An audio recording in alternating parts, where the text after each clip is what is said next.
Hola, ¿cómo les va? Buenas tardes, buenas noches, buenos días. Bueno, bienvenidos a esta charla asincrónica. Le estoy muy agradecida a Alejandro Nató y los demás organizadores de este curso de gestión colaborativa de conflictividad social de haberme invitado a participar. Me siento muy honrada de ello y muy agradecida. Mi nombre es Florencia Brandoni, yo soy psicóloga, soy mediadora, trabajo en el campo de resolución de conflictos desde el año 93, hace muchísimos años. Eh, He estado trabajando 19 años en un centro de mediación que tiene Ministerio de Justicia. Eh, bueno, un poco como para que sepan algo de mí. Soy docente en distintas áreas, he hecho un recorrido más o menos extenso en temas de resolución de conflictos y escuela. Eh, Hemos trabajado mucho en mediaciones comunitarias y en los últimos 4 años estoy a cargo de la coordinación de mediación comunitaria, que es un área de los centros de acceso a justicia. Centros de acceso a justicia son pequeñas unidades de atención legal primaria a lo largo y a lo ancho de toda la Argentina, a lo que me voy a referir un poco más adelante. Y otra de las cuestiones que por ahí puede ser interesante que les cuente de mí es que junto con Patricia Arechaga soy creadora y directora de una revista virtual de resolución de conflictos y mediación que se llama La Trama, revista La Trama. Es un sitio virtual, gratuito, que desde el año 2002, o sea, ya hace 18 años, sostenemos tratando de difundir y formar mediadores, eh, publicando y compartiendo conocimientos, experiencias de gente de distintas partes del mundo y sobre distintas temáticas. Ya sobre el final de la charla también les voy a poner la dirección para que quienes no la conozcan puedan entrar y consultarla, bajar sus artículos y, digamos, y acceder a todo el material que allí tenemos para compartir. Bueno, en el marco de este curso, un poco la idea que conversamos para compartir con ustedes es trabajar un poco sobre el tema de mediación y resolución de conflictos en el campo social.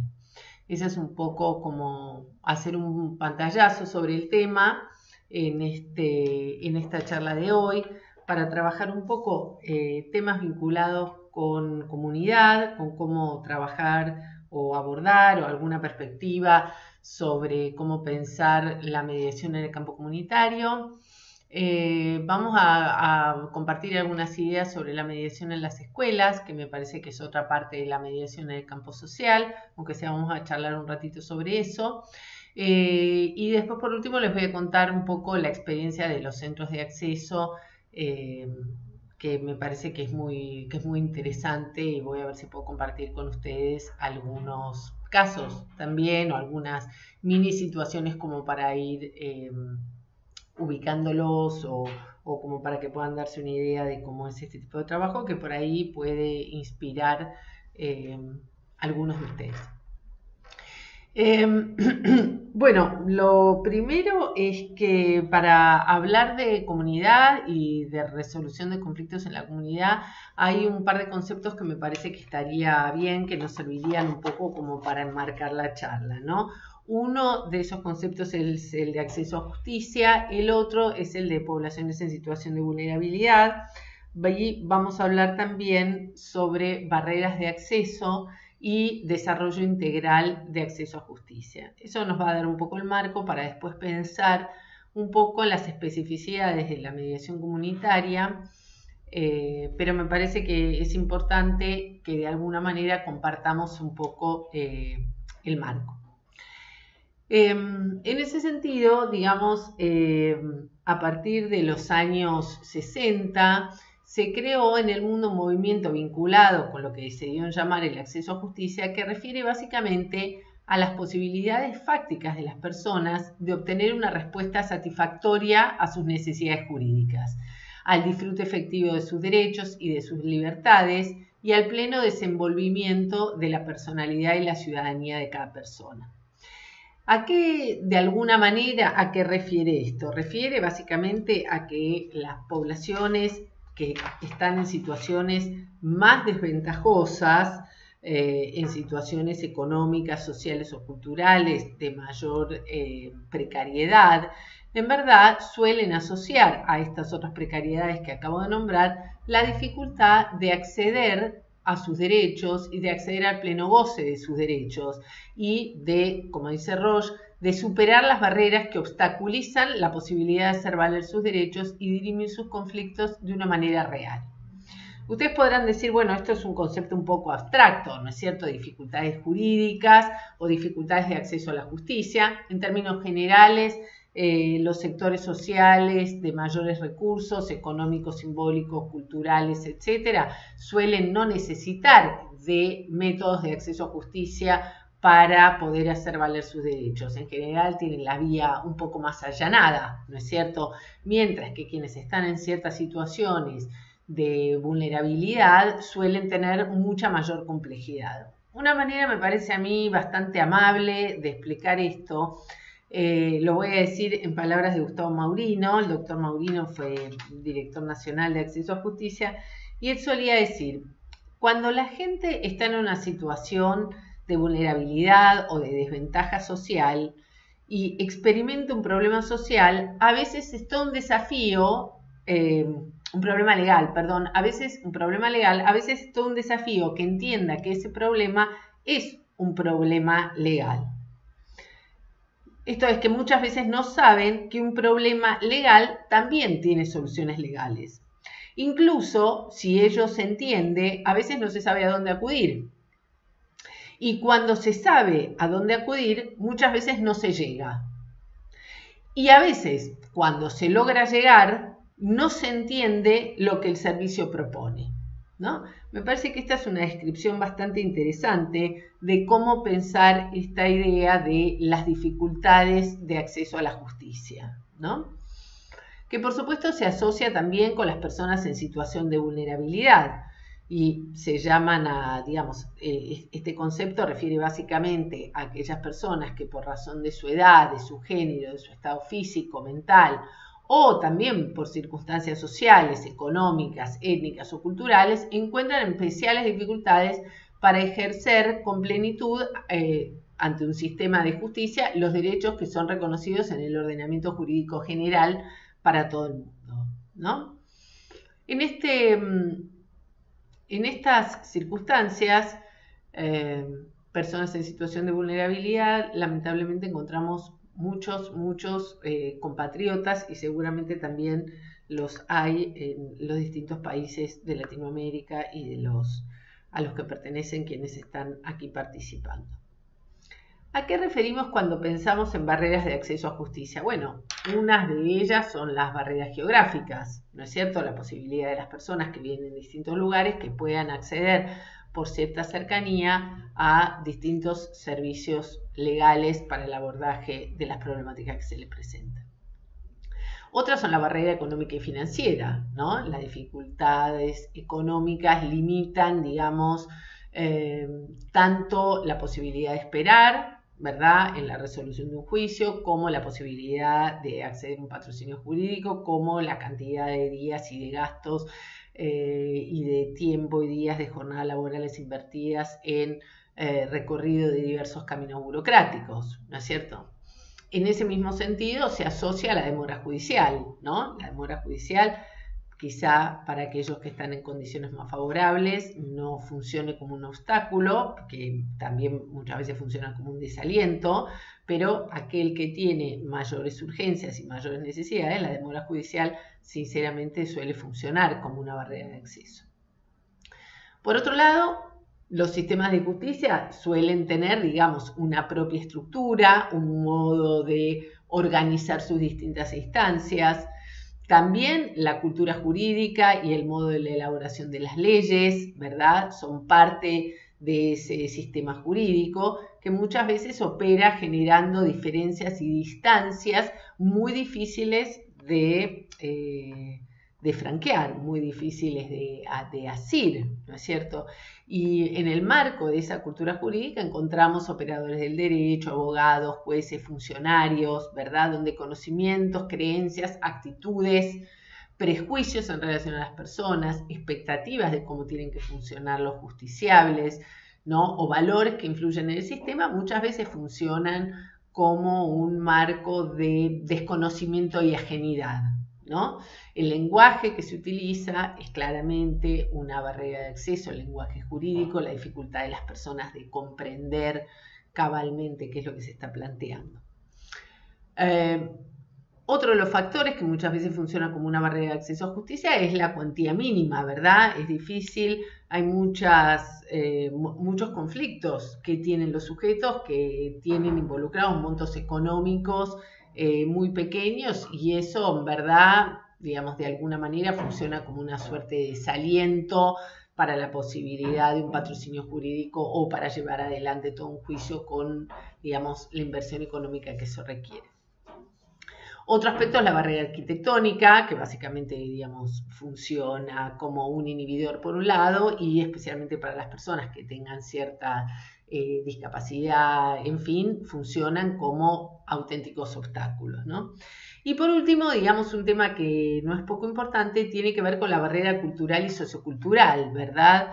Donde de alguna manera hay características psicosociales y culturales de los consultantes y determinados marcos de sentido que en muchas ocasiones no entran en conversación o no amalgaman o funcionan como obstáculo, como alejamiento con el modo y el sistema cultural de los servicios legales, ¿no?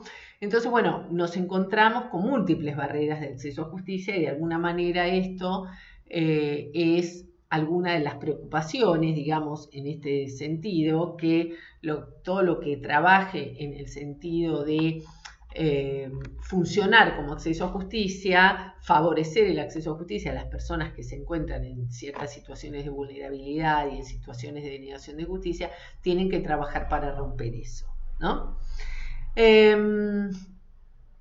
En ese sentido, el enfoque integral de acceso a justicia de Naciones Unidas es pensado como un instrumento para la transformación de esas relaciones de poder que perpetúan la exclusión, la pobreza, la subordinación de grupos, de alguna manera grupos que dijimos vulnerables, que quedan rezagados, entre ellos mujeres, presos, indígenas, migrantes, discapacitados, niños, ancianos o poblaciones con bajos ingresos, ¿no?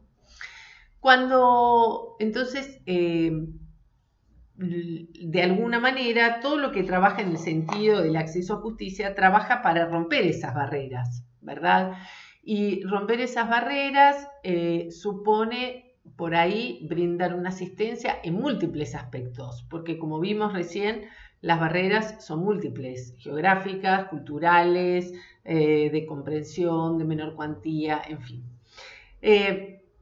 Cuando nos referimos de alguna manera a esto que yo estaba diciendo antes, bueno, el acceso a justicia, que es la posibilidad de gozar de los derechos y simultáneamente resolver los conflictos que muchas veces son o funcionan como obstáculos para el goce de los derechos, me parece que ahí nos encontramos con un punto muy interesante porque, y es un poco a ver si puedo ahondar en esa idea, de la relación entre el acceso a justicia y lo que nosotros llamamos, digamos, y la mediación o los métodos de resolución de conflictos basados en intereses, ¿no?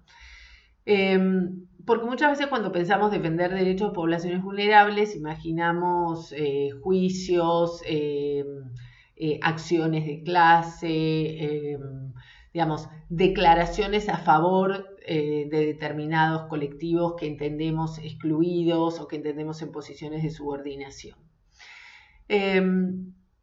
Pero de alguna manera el concepto de acceso a justicia es más amplio que eso y entonces estamos pensando que hay una cantidad muy importante de conflictos interpersonales, grupales, sectoriales, pertenecientes a colectivos, que aun cuando no estén en juego, digamos, conductas prohibidas versus conductas permitidas, al decir el profesor Entelman, un gran pensador argentino que trabajó muchísimo profundamente sobre la teoría del conflicto, lo que nos podemos encontrar es que muchas veces los sujetos o los grupos o los colectivos tienen pretensiones legales, ¿verdad? Pretensiones de conductas permitidas, pero que entran en colisión con las pretensiones perfectamente legales de otro grupo. Y allí es donde Entelman va a definir un campo muy importante de trabajo para la resolución de conflictos basados en intereses,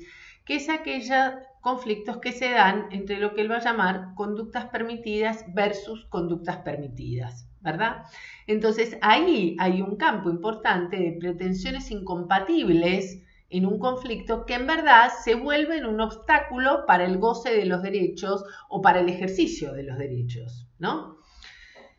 Suena un poco abstracto, quizás esté resultando un poco abstracto lo que digo, pero pensaba, por ejemplo, como digamos, un ejemplo bastante cotidiano, aquel que un hombre recientemente separado, con un hijo, un hombre humilde que trabaja por su jornal, aporta con cierta regularidad a la manutención de su hijo y un día deja de hacerlo, ¿no?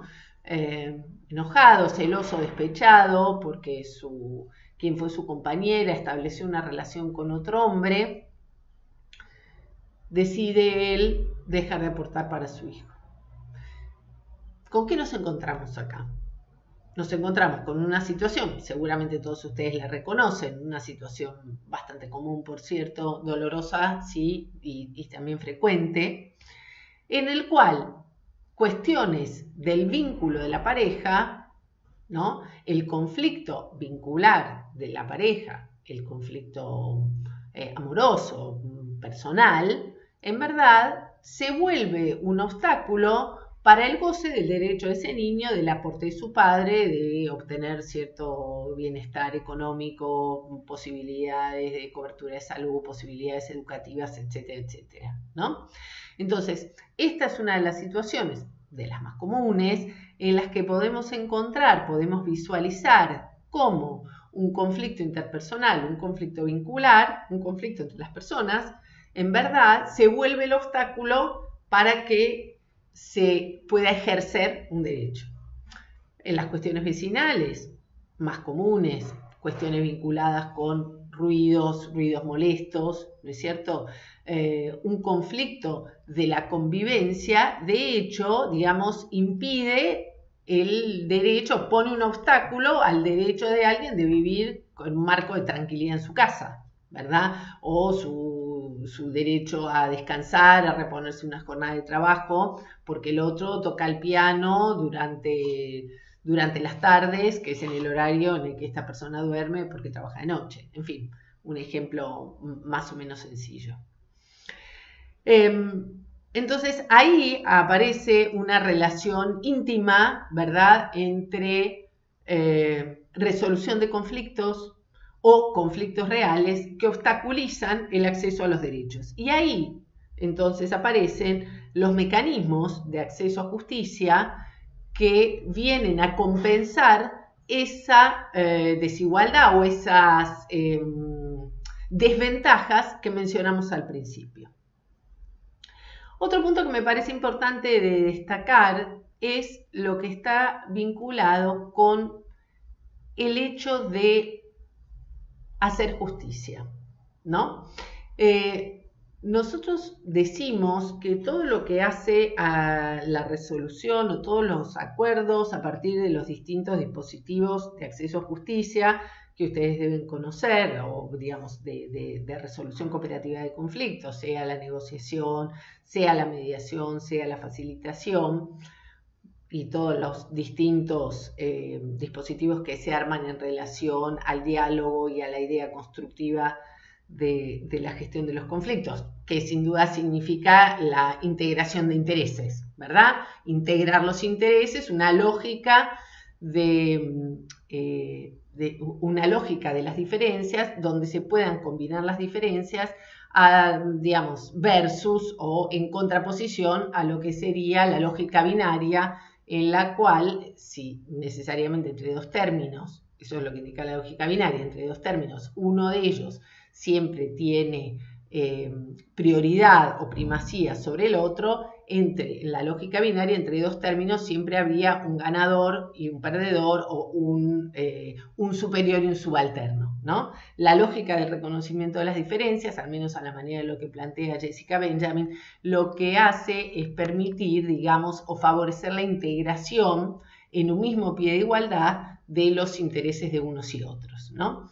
En ese marco, y pensando cómo las cuestiones de la justicia y de lo justo se juegan en la cotidianeidad de los actos, de los hechos, es que vamos a sostener que el acceso a justicia es de alguna manera un puente entre lo jurídico y lo abstracto de lo justo, ¿sí?, con lo real y palpable, ¿verdad?, de lo que es considerado justo en cada caso en particular, ¿no?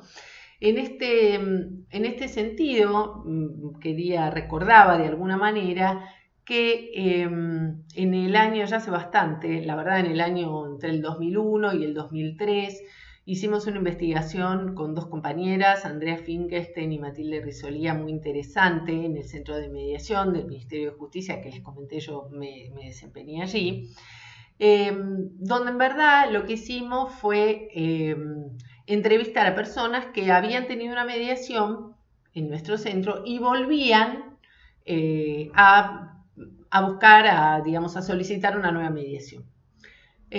Todas las entrevistas que hicimos eran de personas que habían traído conflictos familiares.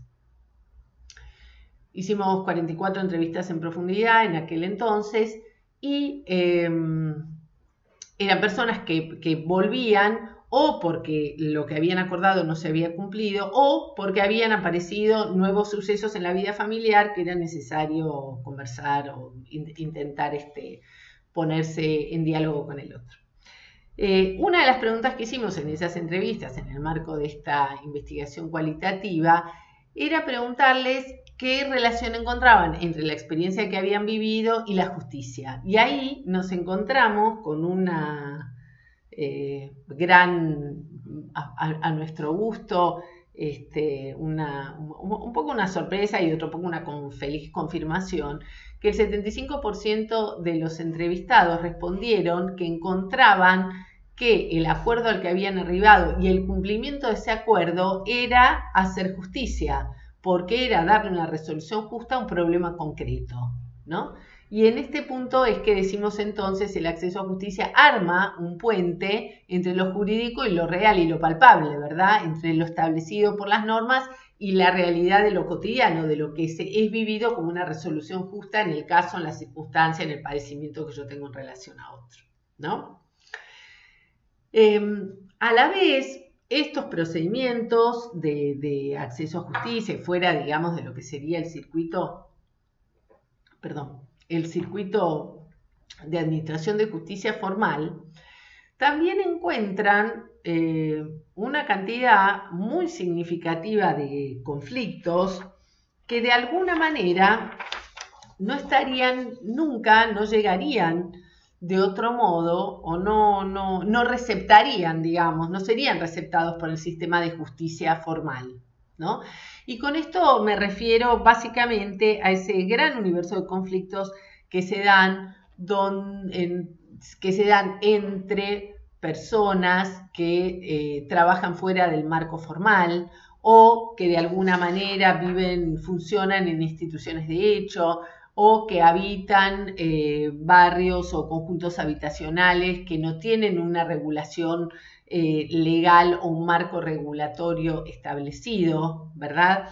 En donde allí lo que aparecería, digamos, frente a otro tipo de conflictos o para otro tipo de población como métodos alternativos de resolución de conflictos, que debe haber sido una denominación que ustedes escucharon mucho, y eso de alternativo refiere a alternativo al sistema de justicia. En este caso son los únicos procedimientos formales, medianamente formales, con la informalidad que tienen, ¿verdad? pero los únicos procedimientos medianamente formales que pueden servir para el abordaje de ese tipo de conflictos. Y me acordaba, preparando un poco estas palabras para compartir con ustedes, estas ideas, de un caso muy interesante en Paraná, que llegó al Centro de Acceso a Justicia de Paraná, un hombre que era un hombre de mediana edad, que jugaba a las bochas. No sé si todos conocerán el juego bochas. Bueno, ese juego que no sé cómo explicarlo. Bueno, tiran las bochas, un juego bastante tradicionalmente masculino. No se juega mucho, es un poco como una práctica de gente grande, en fin. Bueno, total que este hombre asistía a un club en su barrio, un barrio muy humilde, en el que hacía más de 20 años jugaba allí a las bochas, y tenía toda su vida organizada, tenía su vida social y tenía su vida, digamos, como organizada. Los domingos iba a jugar a las bochas, en fin. ¿Habrá habido algún problema? El hombre no alcanzó a contar exactamente cuál era la razón, pero resultó ser que le prohibieron la entrada al club.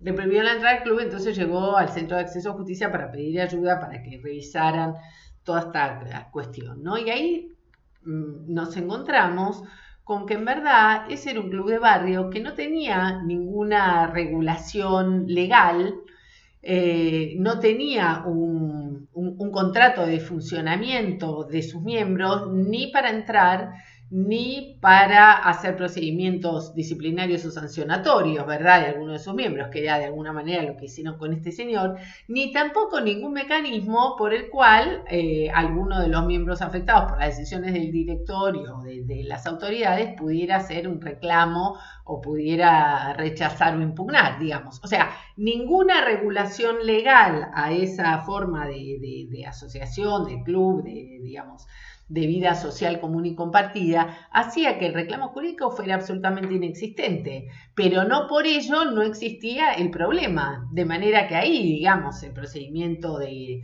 la mediación como un procedimiento que, como decíamos, es un modo de buscar la resolución del conflicto apoyada en los intereses de ambos, buscando la integración de la conciliación de los intereses de los participantes, en verdad parecía ahí como la única posibilidad de abordar ese conflicto.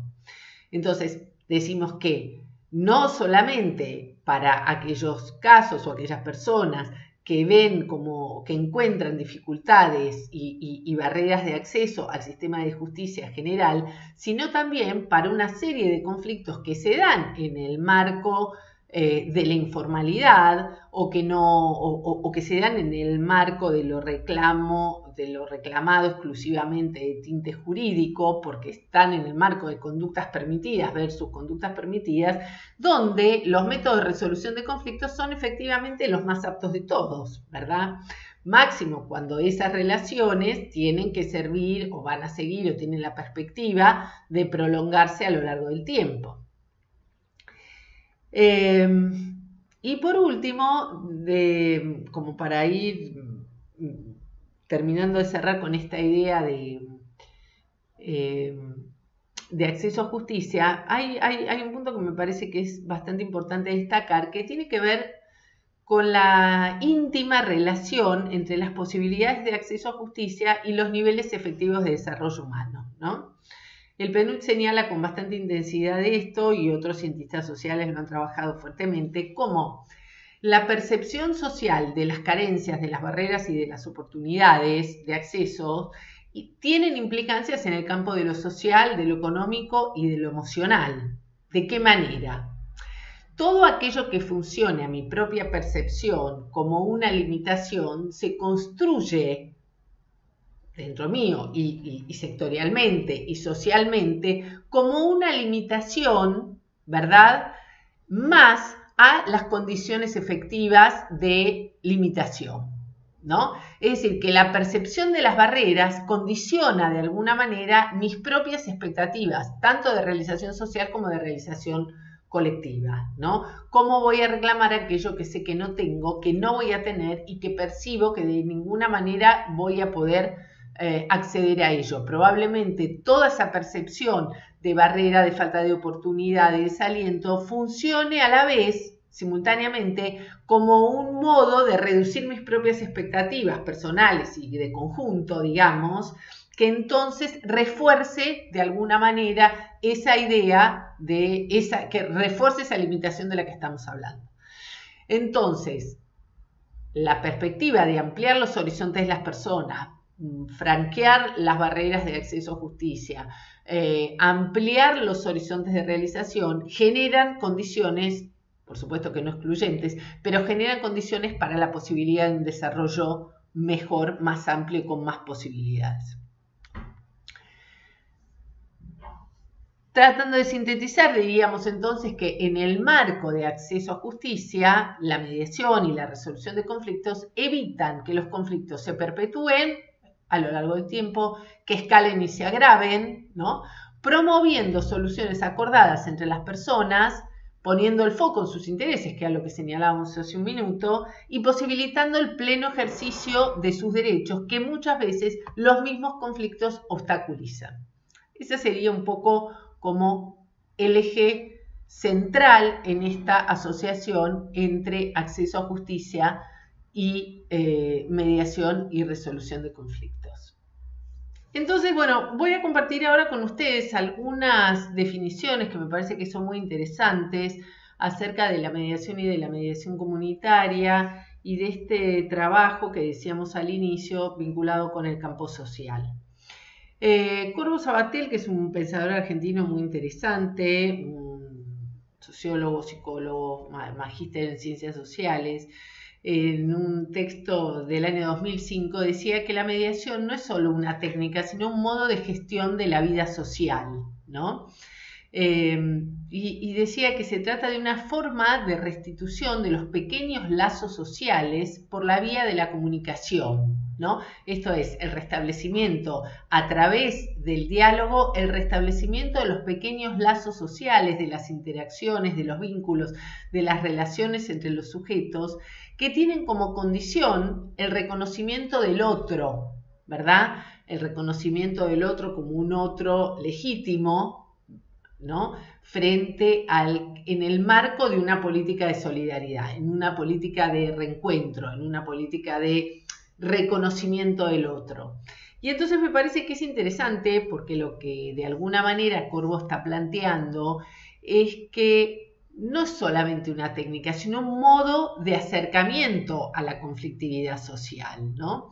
En ese mismo sentido, Leonardo Schwarten va a decir que la mediación y la resolución de conflictos en general, si bien mucho se ha hablado, digamos, del tema de la necesidad de que el que ejerce como tercero sea neutral, ¿no? Y toda la polémica que eso ha conllevado, que no me voy a extender sobre ese tema ahora, pero es un tema súper apasionante. Pero sin embargo, digamos, los métodos de resolución de conflictos, cooperativos de conflictos, no son neutros valorativamente, digamos, están cargados de valores sociales, valores éticos y, digamos, y de un determinado ideario acerca de cómo debe ser la resolución de conflictos entre los participantes, ¿no? Y entonces ahí, en estos procedimientos, el acento está puesto en la participación social, en el respeto, en el compromiso, ¿no? En el diálogo, en la tolerancia, en la responsabilidad, en el consenso, en el respeto con el otro. Digamos que no, uno podría decir, si el mediador se mantuviera medianamente neutral, la propuesta participativa, la propuesta del método está cargado de valores y está cargado de expectativas respecto de cómo la gente tiene que responder. Y es una promoción, un modo de promoción social del ejercicio de la ciudadanía en el sentido de hacerse cargo de su propia palabra, ser activo en la resolución y inmiscuirse y ser protagonista, digamos, de cómo llevar adelante ese proceso y además de la autocomposición. Esto es, digamos, la libertad de las personas de que resuelvan acerca de cuál es la mejor manera que encuentran de resolver el problema en un marco de paraguas legal, pero donde en verdad lo que se pone en juego son las decisiones individuales, la lógica de la relación, la modalidad de historia de los vínculos, etcétera, etcétera. Entonces es un procedimiento que de hecho está cargado de valores. Muchos de esos valores, va a decir Bonafé-Smith, que es una personalidad bastante importante del campo de la resolución de conflictos y especialmente ha trabajado mucho en la ciudad de Lyon, en Francia, en cuestiones vinculadas con mediación en la escuela, resolución de conflictos en la escuela, que él va a plantear que de alguna manera todos estos valores que promueven la mediación entran en cierta colisión con la expansión de una lógica más individualista, insolidaria, hostil, conflictuante, confrontativa y competitiva que se da en nuestras sociedades actuales. Y de alguna manera él termina definiendo la mediación como una contracultura en función de los valores que la sostienen y a la vez que propugnan, ¿no? Y en ese sentido me parece que ahora voy a tomar unos minutos para hablar un poco de la escuela, que es el marco en el que ha hecho su experiencia Bonafé-Smith, que me parece que es muy interesante porque así como hablábamos de la mejora de la convivencia y la resolución participativa de los conflictos en el marco de los conflictos que se dan en los barrios o en el campo social, digamos, o en las relaciones interpersonales, y decía Corbo, estamos hablando de un modo de gestión de la vida social, la pregunta sería, bueno, pero la escuela, que es la institución que la sociedad designa para la transmisión del legado cultural, ¿verdad? Del acervo cultural de la humanidad y la construcción de ciudadanía, básicamente, y la socialización, que son los objetivos centrales de la escuela. ¿Por qué allí habremos de pensar en abordar, en trabajar, en enseñar, transmitir o implementar, digamos, esta concepción de resolución de conflictos?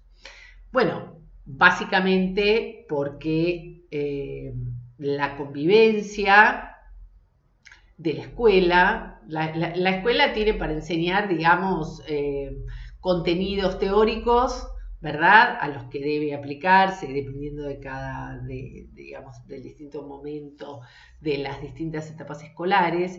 Y la otra tarea central que tiene la escuela es la de enseñar en la convivencia, ¿verdad?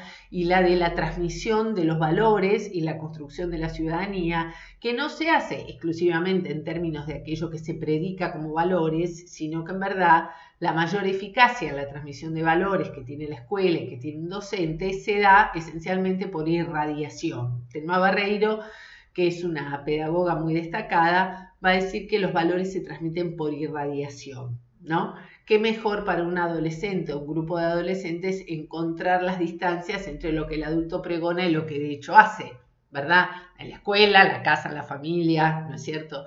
De manera que la mayor eficacia en la transmisión tiene que ver con los gestos institucionales, con los modos en que los docentes actúan frente a sus conflictos e intervienen en los conflictos de sus compañeros.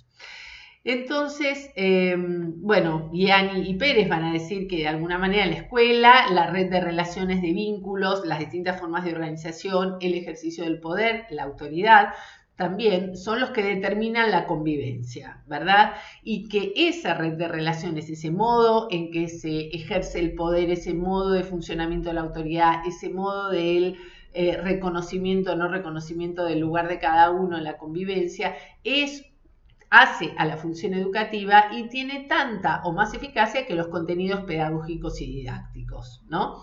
Entonces, en ese sentido, tenemos que estar pensando que la escuela transmite, forma y transmite valores y también enseña a resolver conflictos. ¿Por qué? Porque básicamente la convivencia se aprende a partir de la propia experiencia, ¿verdad? Los cambios de conducta son duraderos en la medida en que las personas ponen en juego alguna necesidad. ¿Y cómo se aprende a dialogar o a respetar o a participar? esencialmente viviéndolo, ejerciéndolo, ¿verdad? Se aprende a dialogar dialogando, se aprende a respetar respetando, se aprende a participar participando, o sea que la transmisión de la convivencia tiene mucho más que ver con el hacer, con la puesta en acto, con ese modo que se gestionan los conflictos al interior de la escuela, que es lo que hace a una transmisión verdaderamente eficaz. Para completar de alguna manera esto, en el marco, yo no les conté, pero soy docente de la Universidad de 3 de Febrero, que tiene una carrera muy interesante de mediación y resolución de conflictos. Es la única carrera de grado en el país, si bien es una carrera de complementación, es una carrera de grado. Y allí soy investigadora también, hicimos una investigación varias, y una que tan solo quiero compartir con ustedes un dato de esa investigación, que viene a cuento de cómo se transmite, cómo se enseña a resolver conflictos. Hicimos una investigación acá en Argentina, en la Universidad de 3 de Febrero, que es una universidad del conurbano de la ciudad de Buenos Aires. En general, la mayoría de sus alumnos son primera generación de universitarios, y en una universidad de élite privada de la zona norte de la capital, de la zona norte del conurbano, perdón. Y también replicamos la misma encuesta en la Universidad de Minho, en Portugal, y encontramos bastante parecidos los resultados. Entre muchas cosas que le preguntaba, la población eran jóvenes entre los primeros 3 semestres de vida universitaria, que teníamos un promedio de entre 18 y 20, 22 años. A estos jóvenes, digamos, que recién ingresaban, de alguna manera recién ingresantes en la vida universitaria, entre otras muchas cosas, le preguntamos: ¿dónde aprendiste a resolver tus conflictos? Este es el cuadro que ustedes tienen aquí delante. ¿Dónde aprendiste a resolver conflictos? Entonces, acá encontramos que decían que han aprendido de la familia el 87,5 y en la escuela el 67,1. O sea que el 67,1 podían, como ustedes verán, podían marcar más de una opción, ¿verdad? Fíjense ustedes qué interesante, que el 67% de los jóvenes universitarios entendieron que han aprendido a resolver sus conflictos en la escuela. Luego, debería ser un tema muy importante en nuestras escuelas, enseñar a los jóvenes a transmitir conflictos, que dijimos, había 2 maneras, ¿verdad?, esenciales de enseñar. Una, los contenidos didáctico-pedagógico-didácticos, y otro, el modo propio de gestión dentro de las universidades.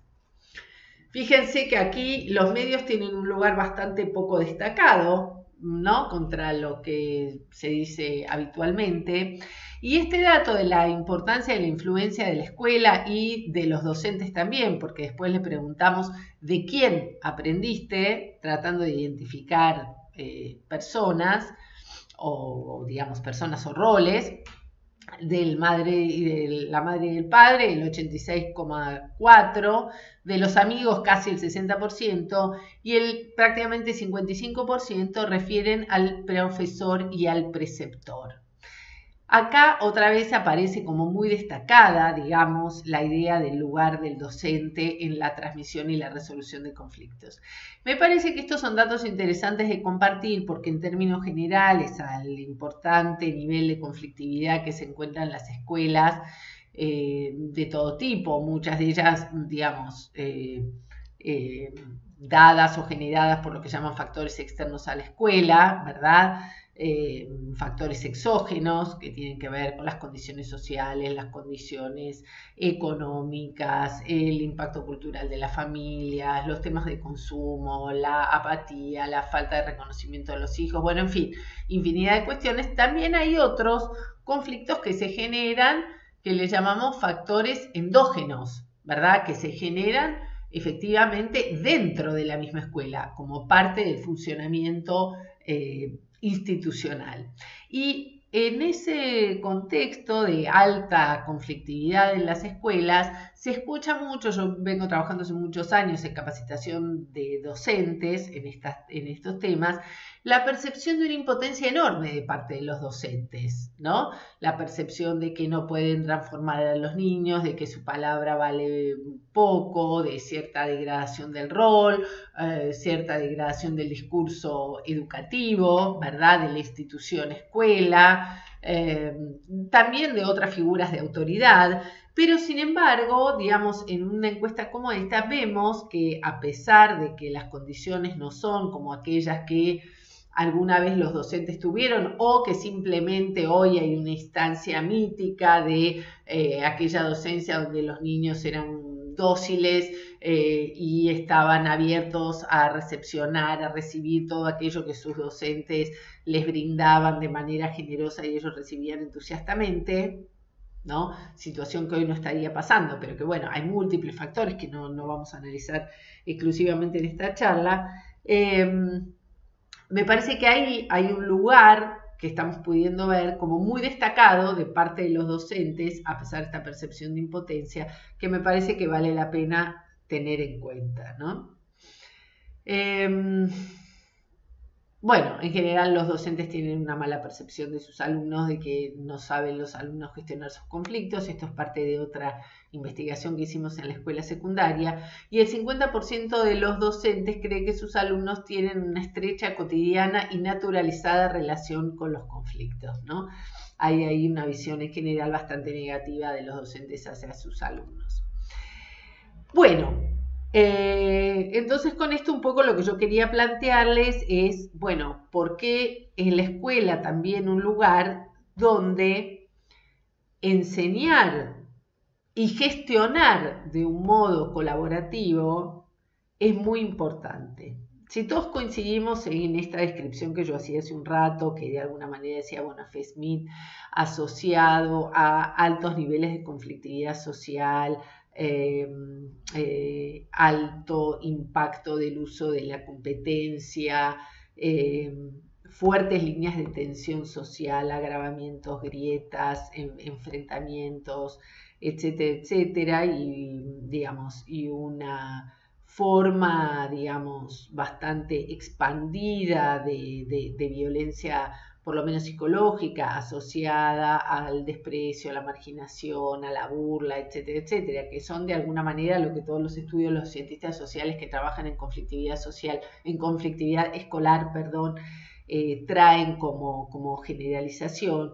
Uno podría decir que el uso, la enseñanza de la resolución cooperativa de los conflictos en el marco de la escuela puede de alguna manera, si bien no contrarrestar todo lo que ocurre en el campo social, sí puede brindarle a los alumnos una experiencia, la posibilidad de tener una experiencia de trabajo cooperativo, de resolver las diferencias constructivamente con el otro, que no habrán de tener fuera de la escuela, que no habrán de tener en el campo de lo social, porque de alguna manera vemos con mucha insistencia estos signos de predominio de los comportamientos competitivos en el campo social, para no abundar en más detalles.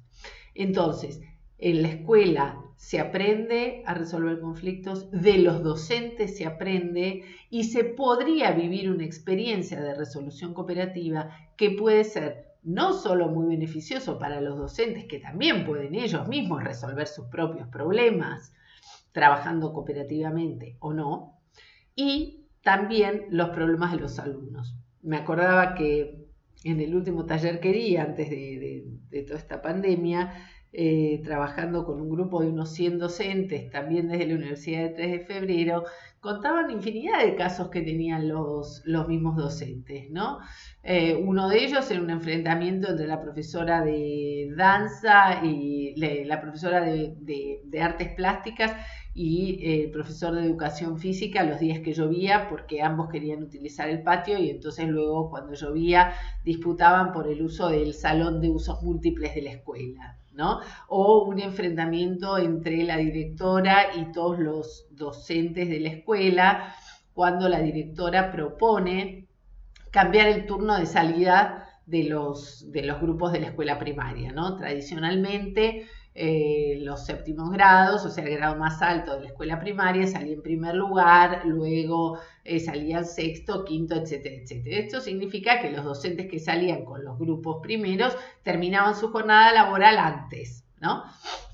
A propósito de la integración de niños con ciertos niveles de capacidades diferentes y la necesidad de la adaptación de los niñitos de primer grado, la docente propone invertir el orden de salida de la escuela y darle lugar a los más chiquititos, a los que necesitan más apoyo, salir en primer lugar y que los más grandes, los de séptimo, salgan en último lugar. Eso generó todo un enfrentamiento espectacular entre los docentes, porque los docentes que estaban en los últimos grados tenían la expectativa de salir, terminar su jornada 15 minutos antes, ¿no? O sea que, como estos ejemplos, por supuesto que hay infinidades y ustedes pueden encontrar seguramente que muchos otros. La lámina esta que tengo puesta acá es, volviendo un poco a mediación comunitaria y a cuál sería, digamos, el eje central de mediación comunitaria, así como estamos diciendo que la resolución de conflictos en la escuela apuntaría a la transmisión y a la formación de los alumnos y de la vida, digamos, de los docentes, porque ¿cómo habrían los docentes de transmitir un modo constructivo de resolver los conflictos si no revisan los propios, ¿no? En el campo de la mediación comunitaria hay un profesor español muy interesante, Carlos Jiménez, seguramente lo hayan nombrado ya, que va a decir que la mediación comunitaria es un proceso de comunicación social, de diálogo cooperativo o de negociación asistida entre personas, grupos o instituciones vinculados o de una o de varias comunidades, facilitado por un tercero, ¿no? Con el objetivo de prevenir, regular, resolver o transformar los desajustes, tensiones y conflictos de la vida comunitaria. ¿Para qué? Para restablecer la cohesión, ejercer ciudadanía e impulsar la convivencia. Está mal ahí la lámina, disculpen. Entonces, estamos sobre los mismos ejes, ven ustedes, ¿verdad? Hay una coincidencia de ejes. Entonces, los ejes están en restablecer la cohesión social, ejercer ciudadanía, impulsar convivencia. Otros autores, que he hecho una pequeña síntesis de algunas ideas de otros colegas que son interesantes, Fadila Mamar, una gran mediadora, va a decir que la mediación comunitaria trabaja sobre la cohesión social y sobre el cuidado de los efectos que el conflicto tiene en el grupo, ¿no? Es decir, sobre lo relacional. Viviana Grossman va a decir que no se busca evitar los conflictos, sino evitar la violencia como forma de gestión de los conflictos. Irina Chausovsky, una colega muy valiosa justamente de la ciudad de Paraná, va a decir que la mediación es un espacio de conectividad, ¿no? De este encuentro, de esta cohesión social. Ella utiliza la palabra conectividad, que incentiva el contacto directo de personas o organizaciones afectadas por situaciones, promoviendo la asunción, etc. Frei Toledo es un colega chileno también muy interesante y va a decir que la mediación comunitaria se centra en el desarrollo de capacidades, de autonomía, de empoderamiento para la solución de los problemas y la proactividad de los ciudadanos y de las organizaciones, ¿no? O sea, vamos todos en esa línea. Yo diría acá, usando las palabras de Graciela Frigerio, que es una gran pedagoga, una gran pensadora, ella definió la mediación como un oficio del lazo, ¿no? Como un oficio del lazo social, como este modo de reconstrucción del lazo, donde en verdad hay una apuesta a hablar, a poner en palabras el malestar, las discusiones, todo esto que, digamos, que nosotros vemos cuando se despliegan los conflictos, pero que esa apuesta en palabras, esa conversación, ese diálogo que nosotros promovemos, va en el sentido inverso de la actuación, ¿verdad? De la actuación me refiero a la violencia, a poner en acto esa furia, ¿no? O ese enojo, o ese desprecio, o digamos, poder llamar a una elaboración de las tramas internas del sujeto y también de lo intersubjetivo, ¿no es cierto?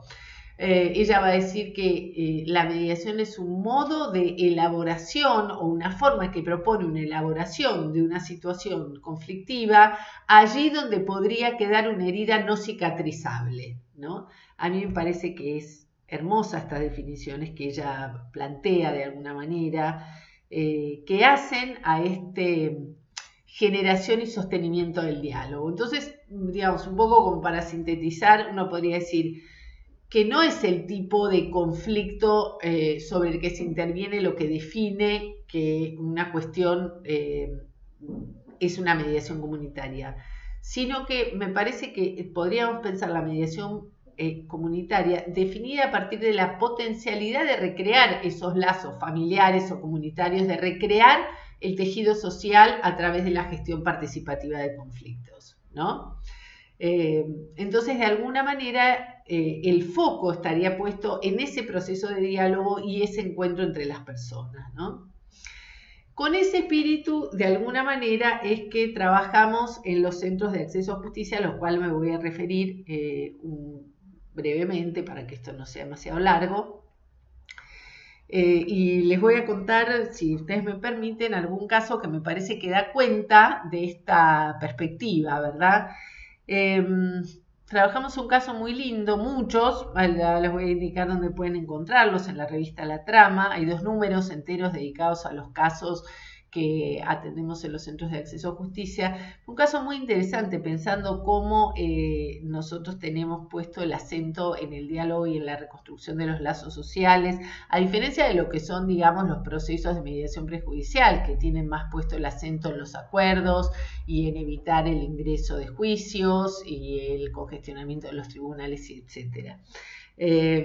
Una de las mediadoras, en este caso Jimena Suárez, una mediadora de Mendoza, recién iniciándose en la práctica de la mediación, encuentra una demanda en un barrio muy vulnerable, encuentra una directora que la demanda, le pide ayuda para establecer un diálogo con la mamá de una alumnita de un jardín de infantes de párvulos,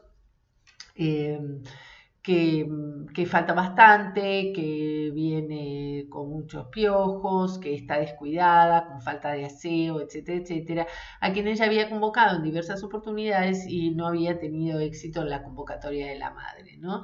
Un poco nos preguntábamos con Jimena si este era un caso para mediación, ¿no? Y no parecía un caso tradicionalmente para mediación, no parecía que acá la mediación fuera a reemplazar una instancia judicial, como hablábamos hoy temprano. Sin embargo, parecía un caso interesante para ayudar en este diálogo necesario entre la directora de la escuela y la mamá de una alumna, la directora de la escuela con una legítima preocupación, ¿no?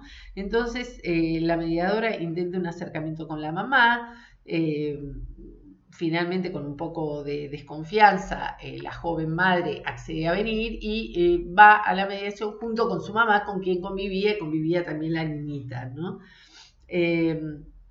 La directora plantea las preocupaciones acerca del cuidado de la nena y se encuentran allí. La mamá un poco primero se defiende y luego se ve que logran crear un buen clima y la mamá empieza a contar distintas dificultades por las que están atravesando, entre ellas que hacía muy poco se había quemado la casilla donde vivían y entonces estaban en condiciones de absoluta precariedad, que el beneficio social al que ella podía acceder, con el cual podía mantenerse, estaba sufriendo un descuento a propósito de que ella en algún momento se había asociado a un servicio de salud de emergencia y que no estaba consiguiendo que le dieran de baja, y eso era una merma en el estipendio que ella recibía. No había podido hacer todos los controles médicos regulares de los niños de la edad de su hija, y entonces, bueno, se ponen de acuerdo la mamá y la abuela de la niñita con la directora acerca de algunos cuidados o condiciones donde la niña tiene que llegar a la escuela, digamos, como con esos cuidados, y a la vez lo que me parece que muestra un poco el trabajo que hacemos en los centros de acceso a justicia que tiene el Ministerio de Justicia, es que la mediadora empieza a percibir no solamente esta dificultad en el diálogo con la directora, sino una serie de vulnerabilidades que esta mamá está viviendo, ¿verdad? Y entonces como las vulnerabilidades y la falta de acceso a los derechos nunca viene una sola, sino que siempre vienen en cadena, se pone a trabajar el resto de los miembros del equipo, entre ellos el abogado que ayuda a hacer la carta documento, que construye de alguna manera la carta documento para darle de baja a ese servicio de emergencias que, como les mencioné, no le daban de baja y le seguían cobrando aunque la muchacha ya no quisiera tener ese servicio. La trabajadora social la ayuda a conectar con otros planes sociales a los que ella no estaba accediendo. La ponen en contacto con un efector de salud para que la niña pueda tener los controles necesarios para su edad. Y cuando se efectúa ese control médico, advierte que la niña tiene un problema de funcionamiento cardíaco que requiere, digamos, un pedido, una consulta en un hospital central, no solamente, digamos, en una sala de atención primaria. Parte de, digamos, de cierta modernización en el servicio de la salud pública es que para que la gente no vaya a las 3, 4 de la mañana a hacer cola para que le den un turno, se ha podido acceder a los turnos de manera telefónica, lo que ha sido, digamos, un beneficio para muchos. Sin embargo, para esta joven mujer, esta joven mamá, que no tenía ningún acceso económico, tampoco tenía la posibilidad de llamar desde su teléfono, porque no tenía crédito, no tenía el pago suficiente como para hacer uso de ese servicio telefónico. De manera que también el Centro de Acceso a Justicia lo que hizo es poder conseguirle ese turno. Entonces, espero con este ejemplo haberles podido mostrar de alguna manera cómo los centros de acceso a justicia de alguna manera lo que hacen es un servicio de atención legal primaria, donde lo que se hace es asesorar, asistir a las personas, acompañarlas frente a las distintas barreras, centrado en que nunca los conflictos vienen solos y centrado en la persona y en los distintos aspectos que hacen a la conflictividad, que puede ser un problema legal, pero que en verdad muchos de los conflictos que pueden transformarse en un conflicto legal son conflictos de orden social, conflictos económicos, conflictos de relación, conflictos laborales, conflictos interpersonales, etc.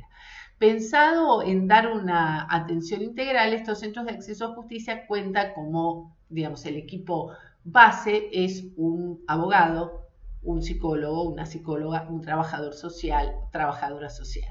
Esto está pensado en que las distintas disciplinas, digamos, que componen estas pequeñas unidades de atención legal primaria puedan de alguna manera dar respuesta desde las distintas perspectivas que los conflictos de los ciudadanos tienen, distintas áreas, distintos aspectos pensando en este aspecto integral. Entonces, dan información y asesoramiento, hay asistencia y patrocinio jurídico, hay acompañamiento psicosocial y hay mediaciones comunitarias, además de actividades comunitarias, asistencia en derechos y servicios no solamente donde están las oficinas, sino en distintos itinerancias, se llaman, distintos lugares descentralizados donde junto con otras instituciones se busca brindar un servicio, un apoyo a la comunidad.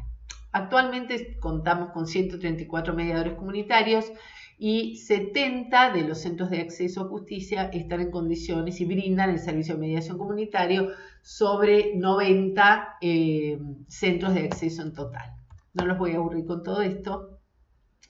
Y quiero sí, de alguna manera, digamos, contarles que, o terminar, digamos, a propósito de este caso, habría muchos para contarles, que entendemos de este modo un poco a la mediación comunitaria como una posibilidad para mejorar las experiencias de vida de la gente, para franquear barreras, para extender límites, para ampliar oportunidades, para fortalecer lazos sociales y de afectos.